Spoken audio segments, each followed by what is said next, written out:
Right now, millions of people are dealing with a medical condition that is totally shrouded in silence, stigma, and frankly, some pretty outdated medical thinking.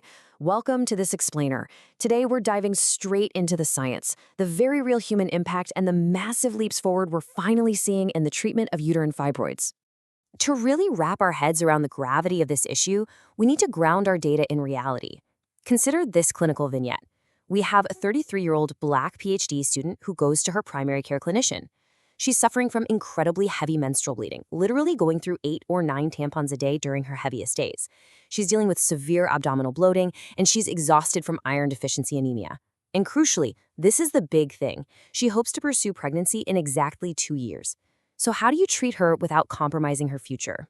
The reason her story matters so much is that she is definitely not alone. It's actually a staggering reality that 70 to 80% of persons with a uterus will develop fibroids during their lifetime. I mean, think about that. Up to 8 out of 10. This isn't some rare anomaly. It is a shared, massive epidemic that is basically hiding in plain sight. So here is our roadmap for today. We'll start with 1, the silent epidemic.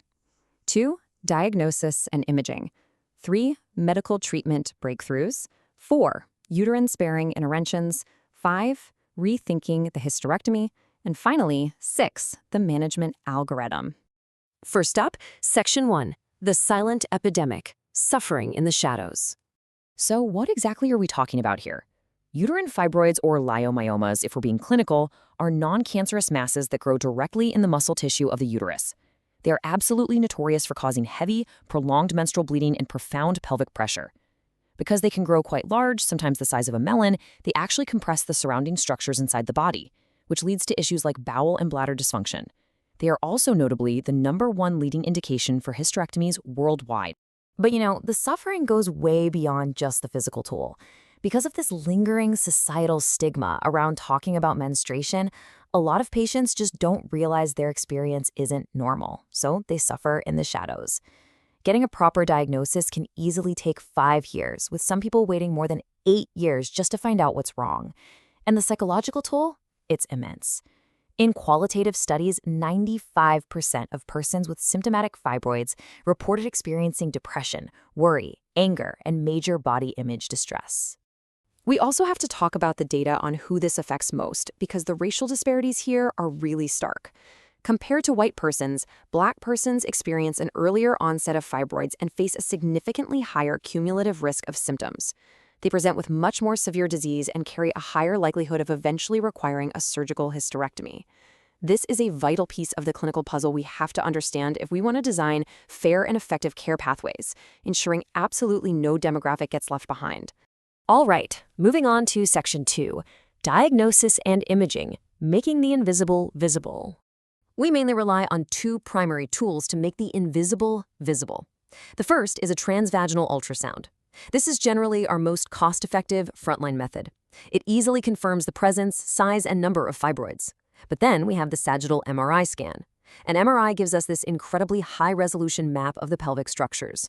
It shows a surgeon exactly how close a fibroid is to the bladder or the bowel, which, as you can imagine, is absolutely vital information when they are planning safe alternatives to a full hysterectomy. Once these masses are located, clinicians use what's called the FIGO classification system to categorize them on a scale from 0 to 8.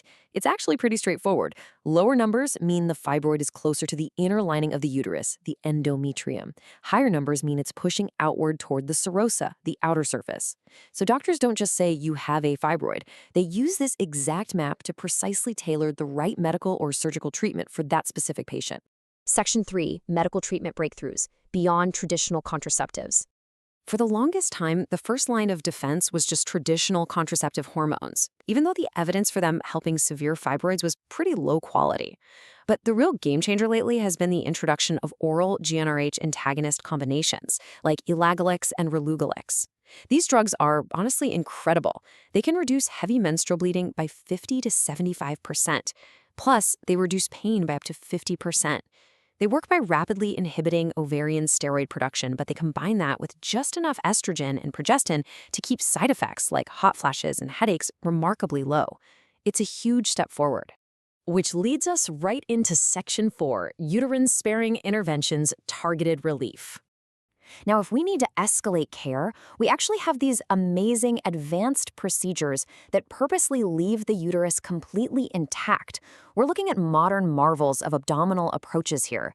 Without even making major surgical incisions, doctors can use things like MRI-guided focused ultrasound or targeted radiofrequency energy to create coagulative necrosis. What does that mean in plain English? It means they safely heat the fibroid up until the tissue dies and shrinks over time, giving patients highly targeted relief without major surgery. One of the absolute standout options in this category is uterine artery embolization, or UAE. Here's how it works. A doctor uses minimally invasive catheterization to release these tiny little embolic particles directly into the uterine arteries. This purposefully cuts off the blood supply to all the fibroids at the exact same time. The results are fantastic. A 67 to 89% reduction in heavy bleeding, and patients are typically in and out of the hospital in just 1 to 2.5 days. Section 5. Rethinking the hysterectomy, a paradigm shift. Okay, you have to hear this statistic because it is honestly mind-blowing. Even with all the amazing medications and minimally invasive therapies we just talked about, nearly 60% of commercially insured patients who underwent a hysterectomy for fibroids had never received a conservative, less invasive treatment first. Let that sink in. They were rushed straight to the ultimate irreversible surgery without ever being given the chance to explore their alternatives. So why is jumping straight to a hysterectomy such a big deal? Well, because it isn't just some simple cure-all. Long-term data shows us there are severe systemic risks, even if the ovaries are left in place. Patients who have a hysterectomy have a 2.5 times higher risk of coronary artery disease. They face a massive 4.6 times higher risk of congestive heart failure. They have higher risks of anxiety and depression, and perhaps most shockingly, if the surgery is performed under the age of 40, there is an 8 to 29% higher risk of mortality. This data absolutely has to change how patients and doctors view this surgery. Which brings us to our final section. Section 6, the management algorithm. Personalized care. Look at how this decision tree starts at the very top. It doesn't ask about the size or location of the fibroid right off the bat. It asks one vital question. Does the patient wish to become pregnant now, in the future, or not at all? A patient's desire to preserve their fertility immediately dictates a highly specific, personalized, and uterine-sparing path. So let's think back to our 33-year-old PhD student from the very beginning. She wants a baby in 2 years. Based on this algorithm, the game plan for her is totally clear. First, we do a full fertility evaluation, and then we start her on oral GnRH antagonist combination therapy right away.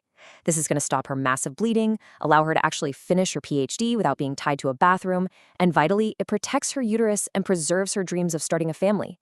And hey, if symptoms persist down the road, she can always escalate to a targeted uterine-sparing procedure. Which really leaves us with one massive, provocative question to think about. If we know that fibroids affect up to 80% of patients, and we know they have these devastating physical and psychological impacts, why are we waiting until the suffering is unbearable? Why aren't we routinely screening for this early on in primary care settings, catching it before the masses grow, and using these medical breakthroughs to prevent the need for major surgery entirely? Early detection just might be the key to completely rewriting the future of women's health. Something to think about.